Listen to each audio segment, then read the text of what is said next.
আজকে দুপুরের মেনুতে প্রথম আইটেম ছিল সিম দিয়ে আলু দিয়ে তারপর টমেটো দিয়ে একটা ভাজি।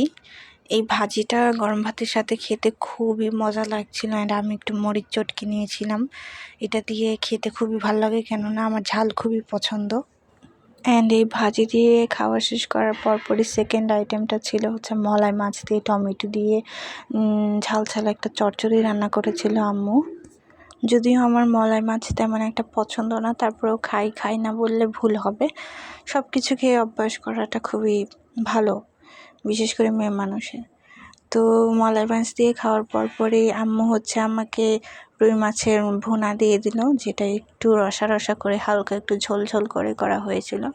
এমনিতেই রুই মাছটা আমার ভীষণ ফেভারেট, তার উপরে যদি এরকম একটা পিস আমার পাতে পড়ে তাহলে তার কোনো কথাই নেই। তো আমি হচ্ছে খাচ্ছিলাম। খাওয়ার মধ্যে আমার কাছে সবথেকে বেস্ট লেগেছে এই রুই মাছের ঝোলটা, যেহেতু এটা আমার অনেক ফেভারিট। অ্যান্ড এটা দিয়ে খাওয়ার পর আজকের লাস্ট আইটেম ছিল ডাল। অ্যান্ড এই ডালটা খুবই ভালো হয়েছিল।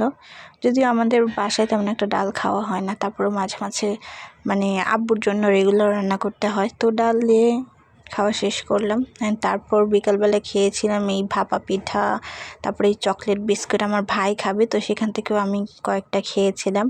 এই চকলেট বিস্কিটটা ছোটোবেলা থেকেই খাচ্ছি, খুবই ভালো লাগে আমার কাছে। অ্যান্ড চকলেট বিস্কুট খাওয়ার পরে সন্ধ্যার সময় হচ্ছে আম্মু মুড়ি মাখা করেছিল, পেঁয়াজ, আলুর চপ, বেগুনি, টমেটো এসব দিয়ে আম্মু হচ্ছে মুড়ি মাখা করেছিল। আমার কাছে মুড়ি মাখা খেতে খুবই বেশি ভালো লাগে, বিশেষ করে রোজার দিন। তারপর রাতের খাবারে ছিল তন্দুর রুটি, আর আম্মু একটা তরকারি রান্না করেছিল, যেটা হচ্ছে সিম দিয়ে, লাল আলু দিয়ে অ্যান্ড এই যে ট্যাংরা মাছ দিয়ে একটা তরকারি করেছিল, অ্যান্ড সেটা দিয়ে খেতে খুবই ভালো লাগছিল। এই ছিল আমার আজকের সারাদিনের খাওয়া দাওয়ার ভিডিও। যদি ভালো লেগে থাকে অবশ্যই একটা লাইক, কমেন্ট অ্যান্ড শেয়ার করে যাবেন। সবাইকে অনেক অনেক ধন্যবাদ। আসসালামু আলাইকুম।